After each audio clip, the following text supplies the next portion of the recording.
অনেকদিন পর তাসলিমা আর জামাল মিয়া গ্রামের বাড়িতে বেড়াতে এসেছে।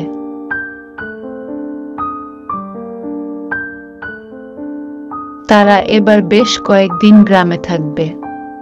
গ্রামটি হলো একটি অজপাড়া গ্রাম। এখানে তেমন কোনো বসতি গড়ে ওঠেনি।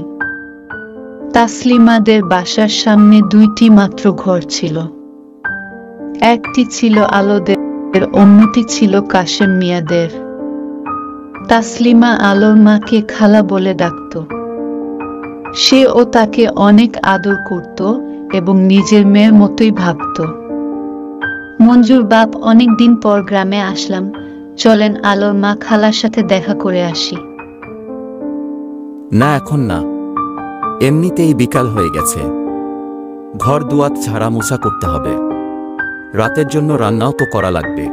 এই বলে তারা তাদের ঘরের কাজকর্মে ব্যস্ত হয়ে পড়ে এবং রাতের খাওয়া দাওয়া শেষ করে ঘুমাতে চলে যায়। হঠাৎ রাত 2টায় তাসলিমার বাথরুম পায়।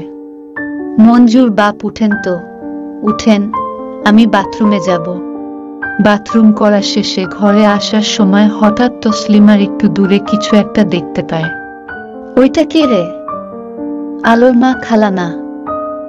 ওই খালা, ওই আলোর মা খালা। এত রাতে ওইখানে কি করেন? কি হইছে? ওই দেখেন, আলোর মা খালা ওই গাছটার নিচে দাঁড়িয়ে আছে। কই? ওইখানে তো কেউই নাই। আরে ওই যে দাঁড়িয়ে আছে, আপনি দেখতে পাচ্ছেন না? জামাল মিয়া বিষয়টা বুঝতে পেরে সাথে সাথে আগুন জ্বালিয়ে একটি সিগারেট ধরায়। আগুন জ্বালানো দেখে আলোর মা খালার মতো বস্তুটা ঘরের চালের উপরে উঠে হঠাৎ হাওয়ায় মিশে যায়।